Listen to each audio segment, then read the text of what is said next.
Someone you trusted completely just broke that trust. And right now your mind is running at 100 miles an hour. You want to confront them. You want answers. You want them to understand exactly what they did and exactly how much it hurt. Or maybe you want to disappear, to go completely cold, to pretend it didn't happen and never speak of it again. Or maybe, and this is the dangerous one, you want to go back, to forgive immediately, to tell yourself it wasn't that bad, to preserve the relationship at any cost because the alternative feels unbearable. Carl Jung would look at all three of these responses and say the same thing. Wait, not forever. But right now, wait. Because here's what Jung understood about betrayal that most people miss. The moment right after betrayal is the worst possible moment to make a decision. Because in that moment, you're not thinking clearly. You're reacting. And your reaction is coming from the wound, not from your wisdom. The confrontation you have from that wounded place won't get you what you actually need. The coldness you put up from that wounded place becomes a wall that traps you inside with the pain. And the forgiveness you offer from that wounded place isn't real forgiveness. It's fear disguised as grace. Jung said, until you make the unconscious conscious, it will direct your life. And right after a betrayal, the unconscious is running everything. So before you do anything, feel it first. Sit with the anger. Sit with the grief. Sit with the disbelief. Don't react. Don't perform. Don't decide. Just feel it. Because the decision you make after you've felt it honestly will be completely different from the one you make right now. And that decision, the one made from clarity instead of pain, is the only one worth making. Part 1. What not to do. Don't confront immediately from the wound. The first instinct most people have after a betrayal is to confront, to find the person who did this and make them understand what they did, to demand an explanation, to say all the things that have been swirling in your head since you found out, to make them see as clearly as possible the damage they caused. And I want to be very clear. Confrontation is not the problem. In many cases, confrontation is necessary, healthy, even important. But confrontation from the acute wound is a different thing from confrontation from a grounded, clear place. And the difference matters enormously. Here's what happens when you confront from the wound. You go in with your nervous system fully activated. Your body is in stress response. Your prefrontal cortex, the part of your brain responsible for nuanced thinking and measured communication, is partially offline. You're running on adrenaline and cortisol and the raw, unprocessed emotion of someone who just had their trust violated. And from that state, you don't say what you actually mean. You say what the wound says, which is often more extreme, more reactive, more globally condemnatory than what you would say from a clear place. You always do this, when actually this might be the first time they've done this specific thing. I never want to see you again. When actually you haven't yet decided what you want. You're a liar and you always have been. When actually you're in shock and pain and this person has been important to you. And here's the problem with saying things from the wound that you don't actually mean from a clear place. Words are hard to take back. The conversation you have from the wound becomes the conversation the other person responds to. And their response is to the wounded version of you, not the clear version. And now you're in a dynamic that was shaped entirely by the worst possible conditions for honest communication. Jung also pointed out something else about confronting from the wound. He said that when we're in acute emotional pain, we're often not actually seeking the truth. We're seeking relief from the pain. We're looking for the other person to say something that will make it hurt less, an explanation that satisfies, an apology that feels genuine, a remorse that matches the damage. And when they don't provide that, because they're now defensive from being confronted, the wound deepens rather than heals. This doesn't mean you never confront. It means you wait until you processed enough of the initial shock and pain that you can actually say what you mean, that you can hear what they say without your survival response filtering everything through the lens of the wound. Jung had a practice he recommended for moments of intense emotional activation. He called it holding the tension. It means staying in the discomfort of the unresolved situation without immediately reaching for resolution through action. holding the tension between needing to respond and not yet being in a clear enough state to respond well. It's not passive. It's one of the most active and demanding things you can do psychologically. But it leads to a conversation that actually matters rather than one that just releases pressure temporarily. Part two, what not to do. Don't shut down and go cold. The second instinct is the opposite of confrontation, but equally problematic. Shut down. Going cold, building the wall.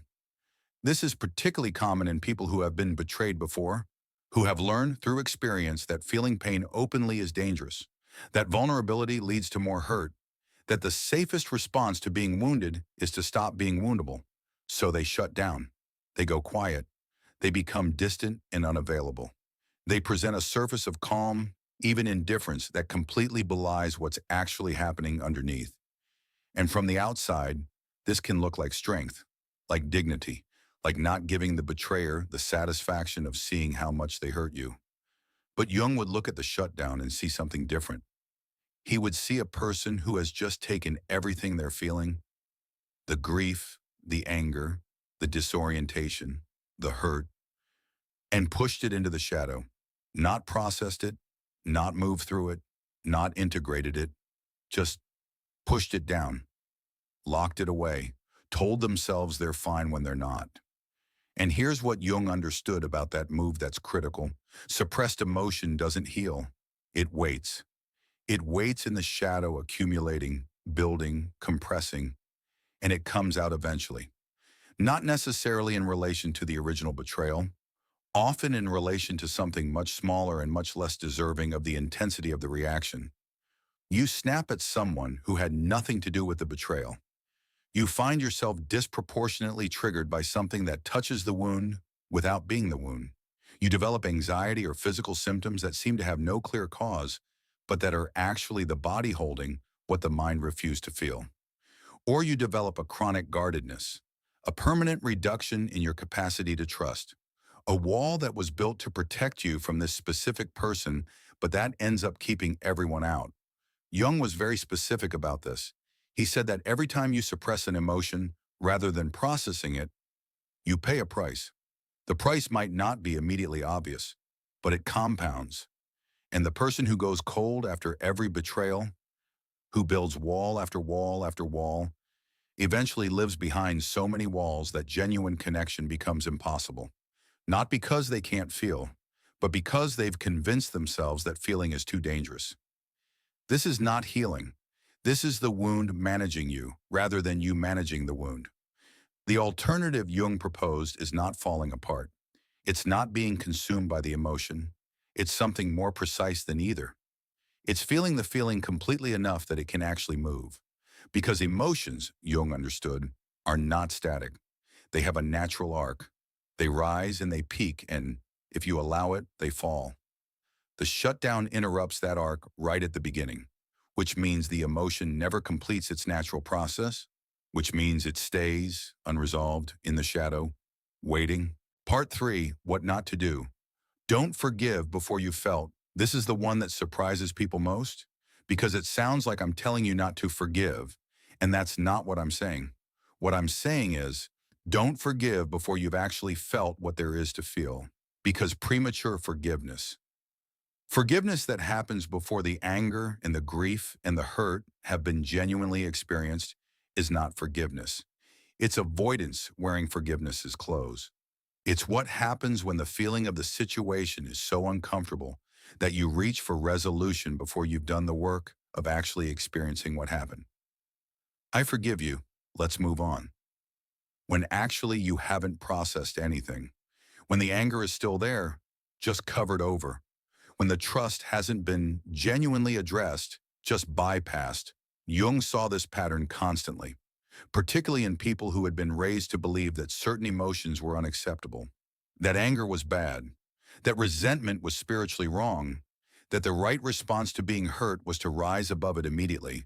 And what he observed was that these people, despite their apparent forgiveness, carried the weight of unprocessed betrayals for years, sometimes for their entire lives, because what they called forgiveness was actually suppression, and suppressed material doesn't resolve, it accumulates.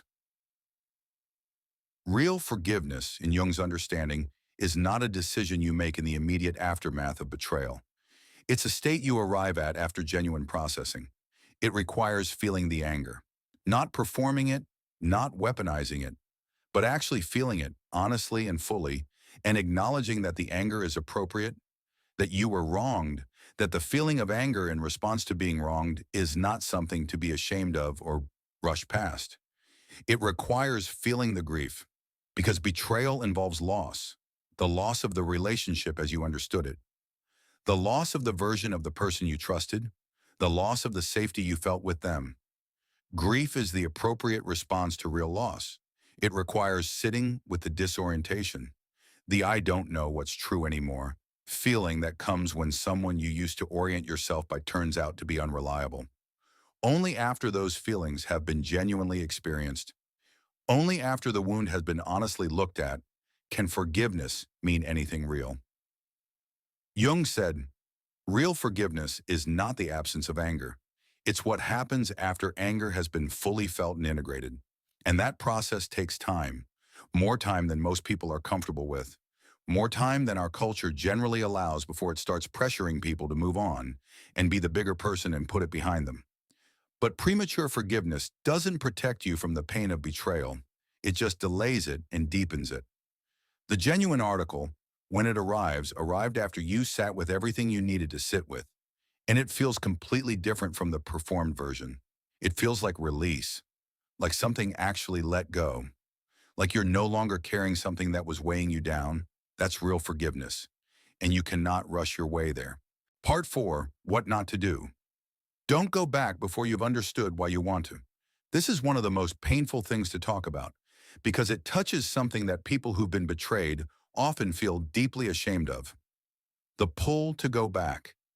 Even after everything, even knowing what you know now, even with the evidence of the betrayal still fresh, there's often a powerful, confusing, almost embarrassing pull toward the person who hurt you, toward restoring what was there before, toward going back to the version of things that felt familiar and known and safe, even if that safety turned out to be illusory. And most people judge themselves harshly for feeling this pull. They call themselves weak. They tell themselves they're pathetic. They can't understand why, knowing what they know, they still want to go back. But Jung would not judge this pull. He would explain it. He would say, the pull toward the person who betrayed you is not about them. It's about what the relationship represented to you. The safety of the familiar, the investment you made, the future you imagined, the version of yourself that existed within that relationship. When a relationship ends or is fundamentally damaged by betrayal, you don't just lose the person, you lose the context, the structure, the daily reality that was built around that person being in your life in a particular way. And the pull to go back is partly the psyche trying to restore that structure, to return to the familiar. Even if the familiar was damaging, Jung called this the regressive pull, the unconscious movement back toward what is known rather than forward toward what is unknown but potentially better. It's not weakness. It's a very understandable psychological response to loss and disorientation. But here's why acting on it without understanding it is problematic. If you go back before you've understood what took you there in the first place, you go back to the same dynamic. Because the underlying pattern hasn't changed. Yours hasn't. Theirs almost certainly hasn't. The betrayal happened for reasons. Reasons that are rooted in both people's psychology, in the dynamic that existed between you, in the patterns that were running beneath the surface of the relationship, and if those reasons aren't examined and understood and genuinely addressed. Going back doesn't fix anything. It just resets the clock. And the same dynamic plays out again, sometimes in a slightly different form, but fundamentally the same. Jung was very clear. Going back is not always wrong. Sometimes relationships survive betrayal and become stronger. Sometimes the betrayal is the catalyst for genuine change in both people. Sometimes what comes out of the difficult work of addressing the betrayal is something more honest and more real than what existed before. But this only happens when both people have done real work, when the reasons for the betrayal have been genuinely examined, when the patterns that allowed it have been honestly looked at, when both people are different in ways that matter not just in ways that look different on the surface. Before you go back, understand what you're going back to. Understand what you want from going back. Understand whether the pull is about genuine desire for that specific relationship or about the need to restore something familiar. And understand whether genuine change has happened. Not promised, not intended, actually happened. Because the only return worth making is one made from clarity rather than from the regressive pull of the wound. Part 5. What not to do. Don't make the betrayal your entire story.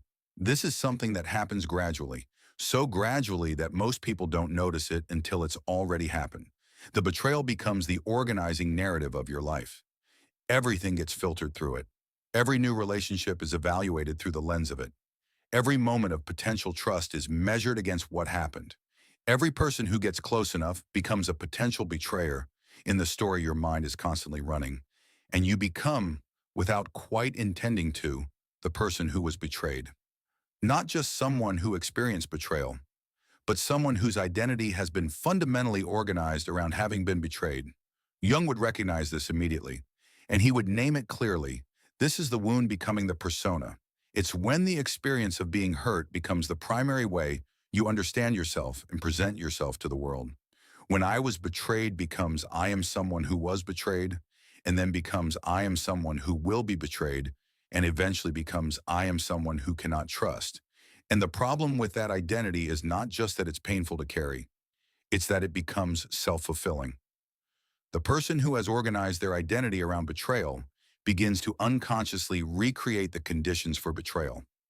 Not because they want to be hurt again, but because the wound is running the pattern. And the pattern seeks to reproduce what's familiar. They unconsciously choose people who confirm the story. They interpret ambiguous situations as evidence of impending betrayal. They push away people who are genuinely trustworthy because genuine trustworthiness doesn't fit the narrative that the wound has established. Jung called this living from the complex. A complex, in his understanding, is a cluster of emotionally charged content organized around a wound. And when a complex is running, it pulls everything toward itself. It colors perception, it shapes choices, it creates experiences that seem to confirm what the wound believes. The betrayal complex says people cannot be trusted, and then it unconsciously arranges your life to prove that thesis. The antidote in Jung's framework is not to forget the betrayal, not to pretend it didn't happen, not to bypass the genuine insight it might offer about certain kinds of people or certain kinds of dynamics. The antidote is to refuse to let it become the whole story. Your life is not the betrayal. Your identity is not defined by what someone did to you. The wound is real, the impact is real, but you are larger than both. And one of the most important things you can do after a betrayal is to consciously resist the gravitational pull of letting it organize everything else. Part 6. What not to do. Don't ignore what it's showing you about your own patterns. This is the most challenging one, and I want to approach it carefully because it is not about blaming yourself for being betrayed. You did not cause the betrayal. The person who betrayed you made that choice. Full stop. But Jung would ask something that goes beyond blame, something that's actually in the service of protecting you going forward. He would ask, what does this betrayal reveal about your patterns? Not what it reveals about your culpability, but about the beliefs and tendencies that might have made you vulnerable to this specific dynamic. Because betrayals rarely happen entirely without context. They happen within relationships that had particular shapes, particular dynamics, particular patterns that both people participated in. And while the betrayer is entirely responsible for their choice, you might be able to learn something from looking honestly at your side of the dynamic. Not I should have known better. That's self-blame. It's not useful. But did I ignore warning signs? Did I dismiss things that, in retrospect, I shouldn't have dismissed? Did I invest in someone before they demonstrated that they were worthy of that investment? Or deeper, do I have a pattern of choosing people who eventually betray me? Does something in me feel more comfortable in relationships where I have to work hard to maintain trust? Is there a wound in me that made this particular dynamic feel familiar in a way that I mistook for connection? These questions are not comfortable, but they're the questions that actually protect you going forward. Because if there are patterns in your choices, If there's something in how you relate to people that consistently creates the conditions for betrayal, understanding those patterns is the only way to change them. Jung understood that the people and situations we attract are rarely random. The unconscious is always doing something, and when a pattern repeats, when you find yourself betrayed again and again in similar ways by different people, the unconscious is pointing at something that needs to be looked at. This is not self-blame. It's self-knowledge. And self-knowledge is the most protective thing you can develop. Not because it guarantees you'll never be betrayed again. It doesn't. There are betrayals that come from nowhere, from people who showed no warning signs, in contexts that gave no indication of what was coming, but understanding your patterns reduces your vulnerability. It helps you choose more consciously. It helps you notice things you might otherwise explain away, and it gives you information that your conscious mind was previously not accessing. What Jung says to do instead, we've talked about what not to do. Now let's talk about what Jung actually recommended, because his framework is not just a set of warnings. It's a path towards something genuinely useful. First, feel everything that's there to feel, not performed feeling, not strategic emotional expression designed to affect the other person, but genuine, private, honest feeling of what the betrayal actually brought up. The anger, the grief, the disorientation, the sadness, the specific quality of having trusted someone and had that trust broken. Jung believed that emotions have a natural arc, that if you let them complete that arc, if you feel them fully instead of interrupting the process, they move, they change. They eventually resolve into something that can be integrated. This doesn't mean wallowing. It doesn't mean staying in the acute pain indefinitely. It means giving the emotion the space it needs to complete its natural process. Journal. Talk to someone you trust. Sit with it. Move your body. Cry if you need to cry. Be angry in a way that doesn't harm anyone. Give the internal experience the room it's asking for. Second, make the unconscious conscious. Ask yourself the honest questions. Why did I trust this person? What did I want this relationship to be? What did it represent to me? What did I ignore or explain away? What pattern might this fit in my history? Not to torture yourself with hindsight, but to understand what was operating beneath your conscious awareness. Because what you understand, you can work with. What remains unconscious continues to run your choices without your input. Third, resist premature resolution. Sit in the uncertainty of not knowing what this means for the relationship, not knowing whether you'll forgive or not knowing whether you'll go back or not. Most people find this uncertainty almost unbearable, and they rush to resolve it by making a decision before they're ready, before they have the information that only comes from genuinely processing the experience. Jung would say, the uncertainty is not a problem to be solved. It's a space to be inhabited, temporarily, long enough for genuine clarity to emerge. Fourth, consult your wisdom rather than your wound. This takes time, because immediately after a betrayal, the wound is loud and the wisdom is quiet. But the wisdom is there. It's always there. And it speaks from a place that's below the reactive anger and the defensive shutdown and the desperate pull to restore what was there before. It speaks in the quiet moments, in the middle of the night when the spinning has slowed, in the days or weeks after the initial intensity has passed. And what it says is usually clearer and more grounded and more genuinely useful than anything the wound says. Wait for it, it will come. Fifth, remember who you are beyond the betrayal. You are not the betrayal. You are not the wound. You are not the story of what happened to you. You are someone who experienced a profound violation of trust. That experience is real and significant, but it is one experience among many. It is not the sum of you. Jung believed that the psyche, given the chance, always moves toward wholeness, always seeks to integrate even the most painful experiences, always finds a way to use what happened, not to deny that it happened or to pretend it didn't hurt, but to grow in ways that wouldn't have been possible without it. This is not toxic positivity. This is not everything happens for a reason. It's something more honest than that. It's the recognition that we are larger than our wounds, and that the work of processing and integrating those wounds as painful and as slow as that work is, leads somewhere worth going. Part 7, The Shadow of Betrayal.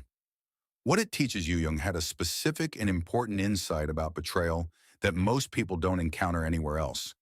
He said that betrayals, the significant ones, the ones that genuinely shake you, almost always reveal something that was already there, but that you couldn't see before.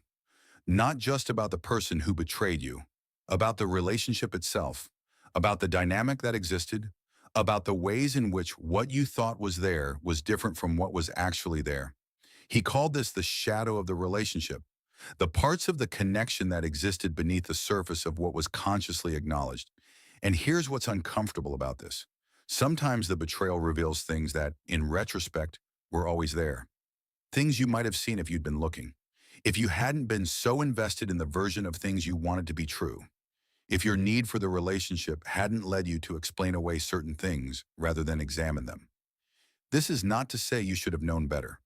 Hindsight is not fair to apply to past versions of ourselves who didn't have access to the information we have now. But it is to say, the betrayal may be offering you something. A clearer view of the relationship than you had before. A more honest picture of the person.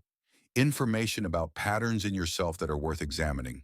An invitation to develop a more grounded and less idealized way of relating to people. Jung believed that the most painful experiences often carry the most significant invitations for psychological growth. Not because pain is good or necessary in itself, but because pain has a way of cutting through the defenses and the illusions that comfort maintains. And the question he would ask after a betrayal is not just, what did this person do to me? But what is this experience inviting me to see more clearly? That question doesn't minimize what happened. It doesn't let the betrayer off the hook. It doesn't rush you past the legitimate anger and grief. But it opens a door that the wound alone, without reflection, keeps closed. And what's on the other side of that door is not just healing from this specific betrayal. It's a more honest, more grounded, more genuinely connected way of being in the world. Part 8, What Betrayal Does to Trust and How to Rebuild It. Let's talk about trust. Because betrayal at its core is a violation of trust. And one of the most significant questions people face after being betrayed is, can I trust again? Not just this person, but anyone. Jung's understanding of trust is both more nuanced and more honest than most of what people hear on this topic. He would say first, trust should never have been as absolute as it probably was, not as a criticism, but as an observation about how human beings tend to work. We often extend trust not in proportion to what someone has demonstrated, but in proportion to what we want to be true about them. We trust the person we want them to be, rather than the person they've actually shown themselves to be. This is not stupidity, it's hope. It's the very human tendency to invest in potential rather than just in evidence. But it means that when the person turns out to be different from who we trusted them to be, part of what we're grieving is not just the person, but the version of them we created and believed in. Real trust, in Jung's framework, is something that's built incrementally, through consistent evidence over time, through small demonstrations of reliability that accumulate into a foundation, and rebuilding trust after betrayal, whether with the person who betrayed you or with anyone else, requires this same incremental process. Not a grand gesture, not a single conversation, not a promise that immediately restores what was there before, but consistent, repeated, patient demonstration of reliability over time, without pressure for the trust to arrive faster than it's actually rebuilt. This is harder than most people want it to be, because the desire after betrayal is often for things to be simple again, to be able to trust completely and quickly and without the ongoing work of evaluation. But simple trust after a significant betrayal is not available. And trying to force it, trying to decide to trust before the trust is actually there, just creates a new layer of self-betrayal on top of what the other person already did. Real trust, rebuilt honestly, is actually more resilient than the trust that existed before, because it's based on evidence rather than hope, on demonstrated reality rather than desired possibility, and that kind of trust, earned rather than assumed, is something worth waiting for. In the end, I'd say the betrayal is not the end of your story. It might be the beginning of the most honest chapter you've ever lived.